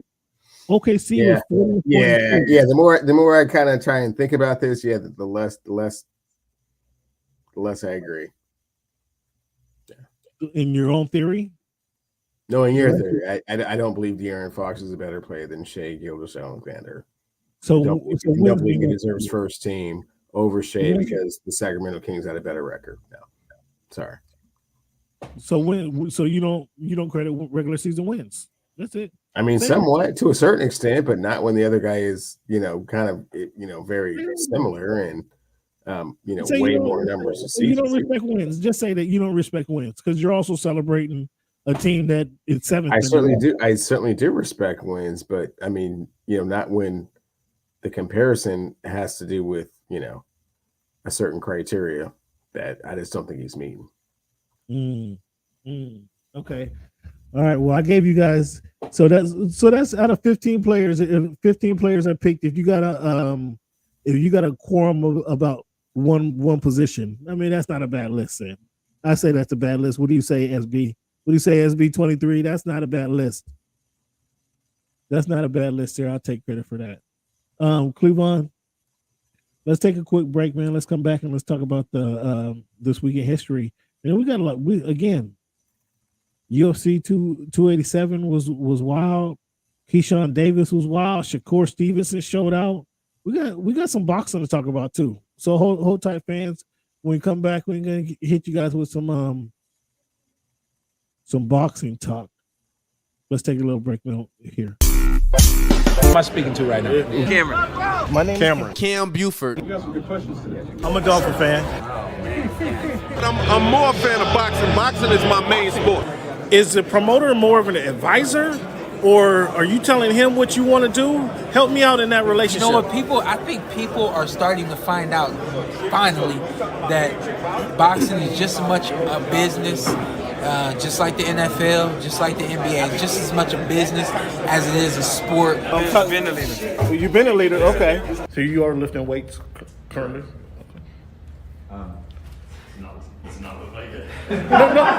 When he said it's easier to score in the NBA versus Europe, did you agree with them? To me, it's easy to score all over the world.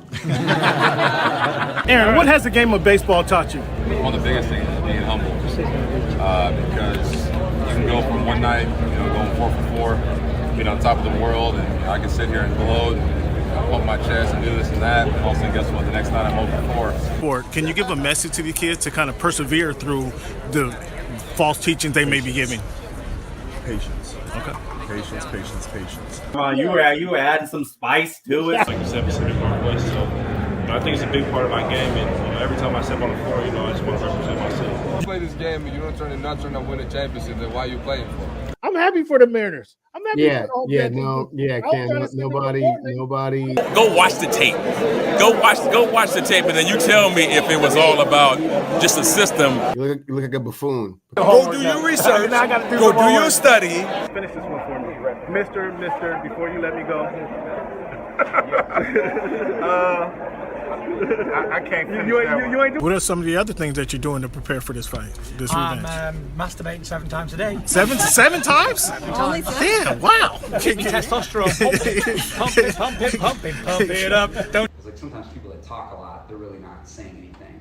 If you haven't told your girlfriend about the show, tell her about the show. If you haven't told your boyfriend about the show, tell him about the show. If you haven't told your cousin, your uncle, your grandfather about the show, let everybody know about the Voice of the Fans podcast. Hey, man, thanks for making our voice your choice. You know how we do. Yeah.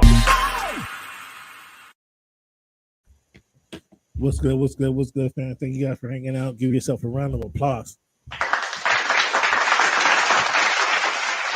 Thank you guys for sticking with the show. We appreciate you guys. You can always participate in the show, be a part of the show. Hit us up at @_Voice of the Fans on Twitter, @_Voice of the Fans on Twitter. Cleavon, how can I find you? At Cleavon Steele on Instagram and at Clevie Wonder on Twitter. So, fans, this past weekend, man, before we get into this past weekend, let's talk about this weekend history. Cleavon, April 16th, 1862, Congress passed a bill ending slavery in Washington, D.C. in 1862, Cleavon. When did the Civil Rights Movement happen? The 1960s. Cleavon, in April 13, 1964, Sidney Poitier became the first Black actor to win an Academy Award for Best Actor in his role. Well, do you know what the role was? Little quick trivia, impromptu trivia here. What was the role that Sidney Poitier became the first Black actor to win the Academy Award in? If I recall, it was Raising in the Sun, Cam. You'd be wrong, sir. It was Lilies in the Field. I never heard of the movie, but that was Lilies in the Field. In 1980, Cleavon, April 12, 1980, a military coup in Liberia, killing President William Tolbert Jr., places Samuel Doe in power, making the first time since the establishment of the country that was governed by people of Native African American descent or African descent, instead of American liberal elite. Cleavon, 4/13/1997. Remember where you were that weekend? That capped off the long weekend. Do you remember where you were that weekend, 1997, 4/13? Let me see. Seems like I should. It seems like maybe you remember this if I tell you this is Tiger Woods became the first Black player to win a major golf tournament. 1997. Masters. Cleveland Detroit Red Wings became second team in NFL history to win 60 games back in 1996. I think we just had the Boston Bruins, right? Just break that record. They did indeed. Became the third team, actually. So this happened in 1996. So what did it take, Cleveland? 30 plus years for this, or 20 plus years for this record to be broken again? Yeah, I mean, most wins in NHL history is kind of a lot, kind of hard to do. Cleveland, April 12, 1988, Frank Robinson replaces the great Cal Ripken as head coach or manager of the Baltimore Orioles. I used to think that Baltimore. Have you been to the Baltimore Stadium, the Oriole Stadium? I have been to Camden Yards. It's magnificent. One of the first, I can't say one of the first, but one of the modern stadiums that included the apartments into the structure of their ballpark, right? I always thought, I don't know, would that be cool to have your apartment where you can look out your door and have the ball game? So you would live. I've always wanted to go to the Sky Dome, man, and get a room overlooking a game, especially a big game. I mean, that just seems like unbelievable. The Sky Dome. I'm sorry, what's it called now? Where the Toronto Blue Jays play, there are there's a hotel that is around the stadium. Oh, really? So you can actually overlook the field. Really? So I know in Chicago they do this in Boston too. In Chicago, they have the buildings the rooftops that you can look over into Wrigley Stadium. Like they sell those as seats. Like for a game, you can rent the picnic table and chair and look over into the Wrigley Stadium and watch the ball game. It's not the best view, but you can actually look into the stadium and see the game. And what they do in Chicago, like the whole, like you don't drive the street. It's a whole blocked off section when they have the games that is really crazy right outside Wrigley Field. And in Boston, they do the same thing where they sell that rooftop space for the buildings surrounding the park. It seems kind of cool. But yeah, I just wonder how that feels. Cleveland, April 10th, 1989. KGJ hit his first home run in the major leagues. You know who that is? When I say KGJ, what do you say? Oh yeah, that's King Griffey Jr. and he did it on his dad's birthday. Yeah, that was King Griffey Sr. Cleveland, did you watch UFC 287? No. Oh my! You don't watch UFC? I do sometimes. I mean, when there's big fights, and when I think someone's not going to get a drug suspension. So there was a big fight this weekend, man. There's a big fight this weekend. Osina knocked out some dude. He was getting knocked out. He was getting beat up, and then just caught him one time. And just all it takes is one. UFC is amazing. All it takes is one shot, because he was dude had pressed him to the corner, knee to the gut, knee to the head, right jab, left hook, and then all of a sudden out of nowhere, dude caught him with a right punch, a right hand to the jaw, and knocked him cattywampus, and then caught him again, and it was over. Hammer fist, it was over. It was great. That was really UFC 287, man. UFC, you gotta give these guys credit, man, just for just getting in the shape to compete. Getting in shape to compete and then competing, and coming back after ass whooping. You gotta give UFC dudes a lot of credit. I credit all of them. Because that's a tough role. Cleveland had not UFC training. Have you did boxing training? Have you taken a boxing class? I've done like one class of that. It's a bit much for me. Yeah. You bowed out. You bowed out. The boxing classes for real, man. Again, so that's why a lot of it, I just got to respect those guys just for training and getting themselves in shape to compete. Like, that's a lot right there. And then to go out there and to compete and win and losses is whole something else. But I give them credit for just competing. Well, Brandon Lee should have got credit for just competing because he got robbed. He got his ass whooped. And Pedro Campa beat up Brandon Lee, the Asian, in Dignity Health Park. Beat him up it went 10 rounds. He beat him up for 8 or 10 rounds, and they gave it to Brandon Lee, and that was that home cooking promoter. Promoter didn't want his guy to lose. The Asian boxer who they're just trying to make this Asian star, but he got his ass whooped on Saturday night, and they ended up giving it to him. Campa was man, that was a distraught because that was a whooping he put on him. He put a severe beating on him, but he got robbed. And then we had Brian Mendoza knockout of Sebastian Fundora, the 6'6" Sebastian Fundora, who's a Mexican dude and likes to bang. You would think a 6'6" guy likes to stay out there and use his arm length. But Fundora likes to get in there and bang and throw uppercuts and body shots and just come at you with a barrage of punches. That's what has made him a dangerous fighter throughout his career, is that he throws punches and bunches, as they call them. And he keeps it up. However, when he was trying to throw a left hook on Saturday night, my man caught him with a right to the jaw, and it was all she wrote. He didn't even get up off his feet. The 8 count, when the official was counting, now I don't know.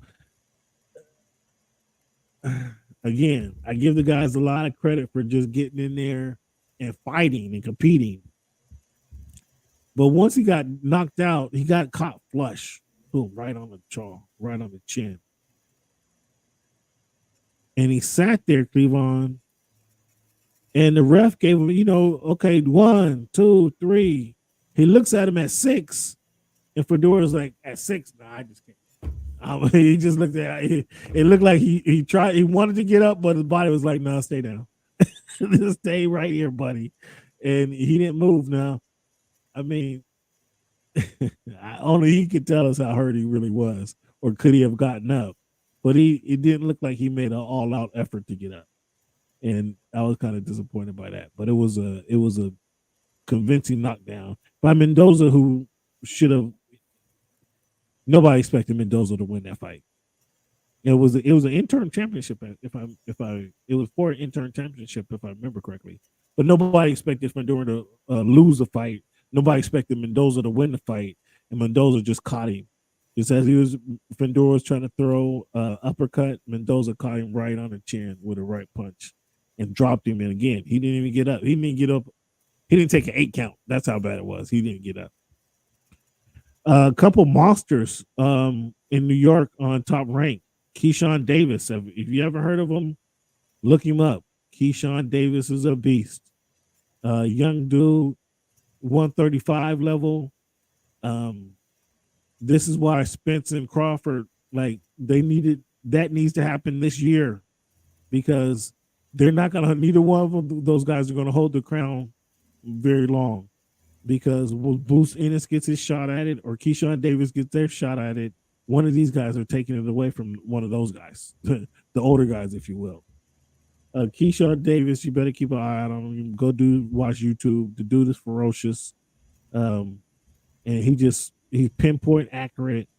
He does have punching power. He showed a punching power the other night where he was just unloading on this dude. This one was stopped in the 4th round, if I'm not mistaken. Shakur Stevenson. You got to know who Shakur is, right?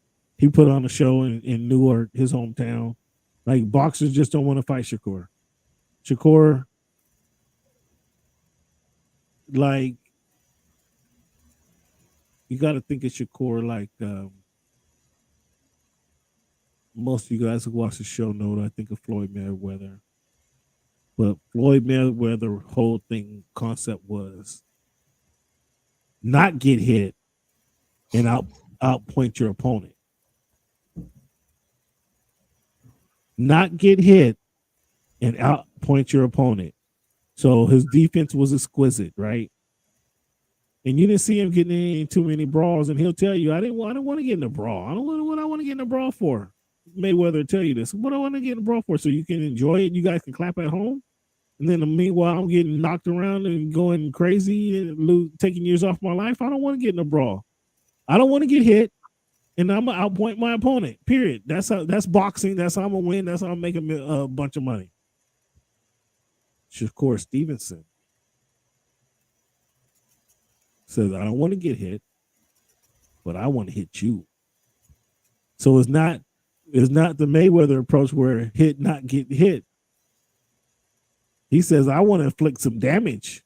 I don't want to get in there and just win by points. I want to inflict some damage. And he's pinpoint accurate and has punching power. So we got a couple of fights that's on the way. We got Tank Davis and Ryan Garcia, which I think Tank and Davis going to win easy.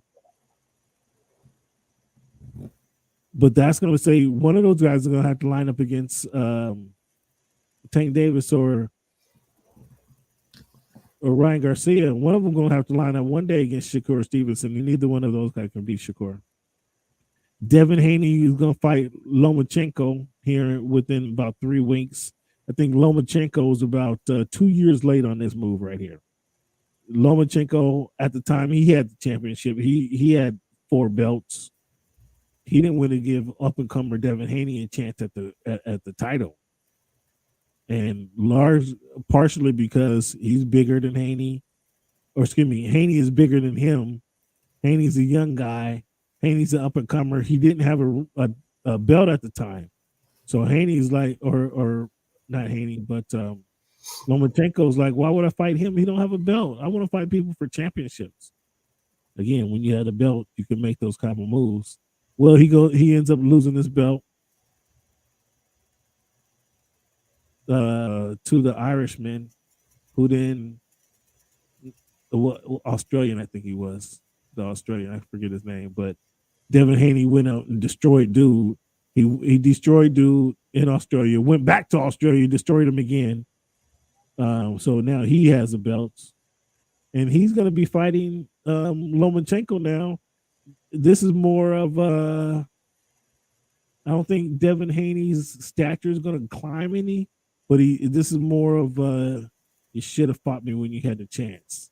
Because Haney, whether Haney's not a power puncher, he's not going to knock Loma out, but he's going to beat Loma to death. He's going to beat Loma into submission is what's going to happen in that one. If it goes the distance, is he's just going to outpoint Loma to death. Because I don't think he's going to knock. I don't think Haney has that knockout power, but he's just going to Haney. I know Loma doesn't have the defense to keep Haney off of him.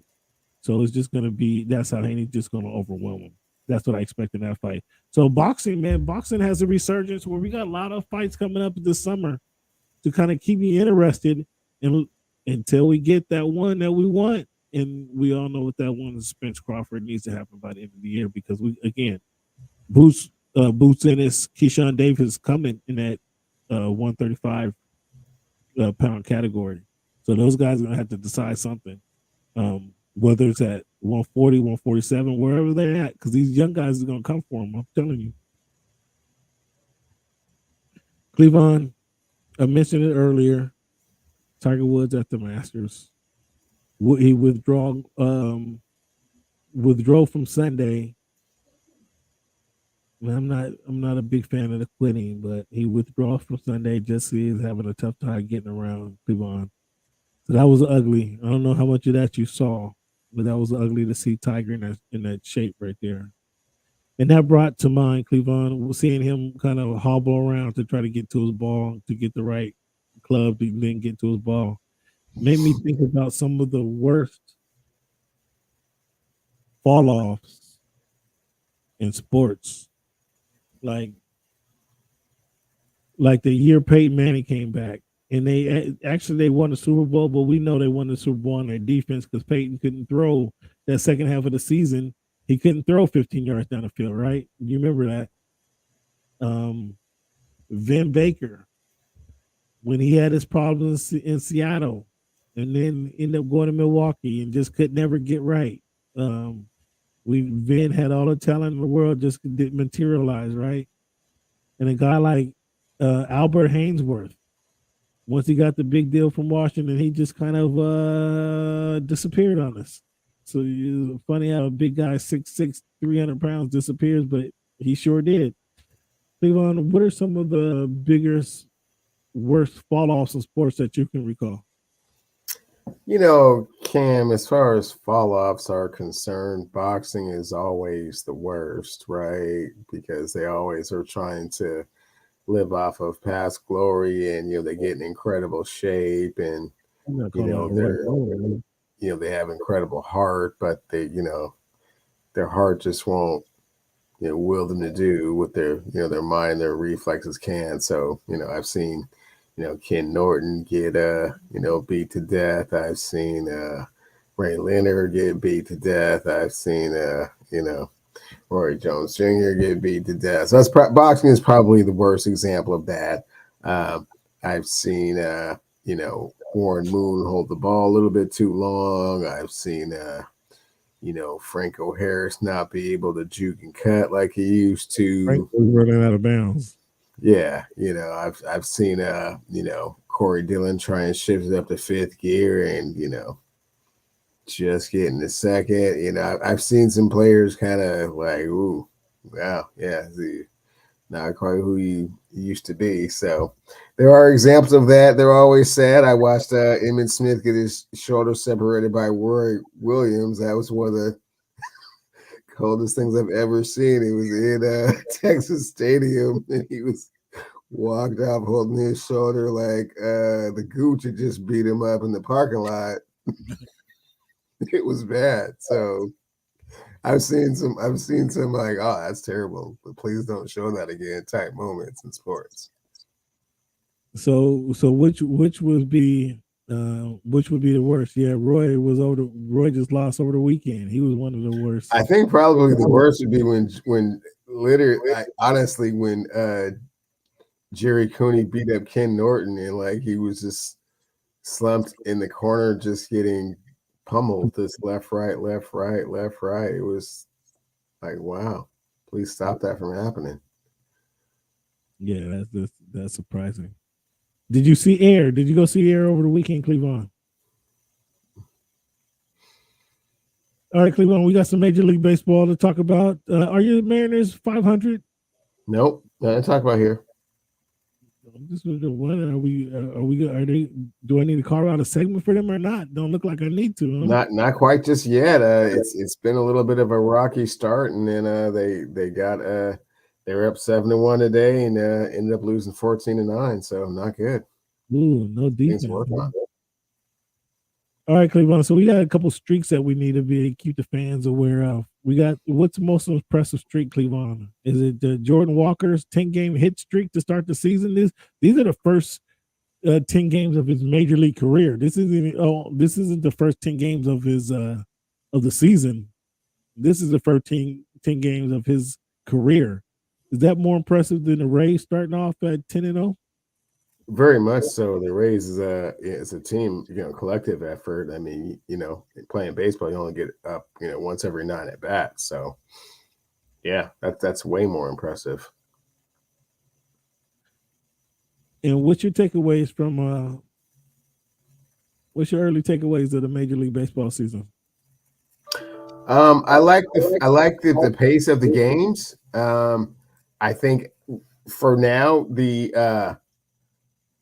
pitch clock is and the clock that the hitters have is somewhat of a distraction. Every once in a while it rears its ugly head, but it definitely keeps the game moving at a very consistent pace, and kind of like that. You notice the extra time? Do you notice a half hour of the game? Oh, absolutely. I went to the third game the Mariners played this season, and it was over. Like it was very cold, but it started and it ended. It was like, wow. You didn't have enough time to eat those crickets up there? Just barely. Wow. Okay, so the pace of the game has got your interest in the pitch clock, huh? It's a distraction, he says. Okay, we'll come back to that throughout the season, see how you're doing. You still rolling with the Mariners and the Padres as champs of their respective division? I mean, for now, until we see how injuries affect the landscape, but clearly my Mariners are off to a slow start, and the Padres are kind of doing what they should be doing given their payroll. So. Well, let's see if it still works for them late in the season. Fans, again, we want to thank you guys for tuning in to the Voice of the Fans podcast. Once again, give yourself a round of applause. Keep it going. We give Cleveland a round of applause for being a part of the show. Thank you, sir, for your time. Thank you for your dedication. Fans, we're going to end it like this. The dictionary is the only place that success comes before work. Vince Lombardi. One more time for the people in the back. The dictionary is the only place that success comes before work. And so you got to put in the work to be successful. So make sure you got to put in the work and do it. And for your dreams to come true, make sure you give that effort to make things happen. Because they won't happen. Dreams don't happen unless you make them happen. Ain't that right, Cleveland? Absolutely. No true words been spoken. So thank you guys for making time to join us tonight. We appreciate it. We'll be back here hopefully next week at the same time. We'll see, kind of in flux right now with their schedule, but we want to keep the show going and glad that you can be a part of the show. So fans, again, want to thank you guys for being a part of the show. Cleveland, I want to thank you for being a part of the show, and enjoy your evening. Let me end it. Enjoy the rest of your evening. Hey, Marcel Smiley right here. Thank you for making our voice your choice. You know what I'm saying? Let me give me a beat, dog. Let me get something.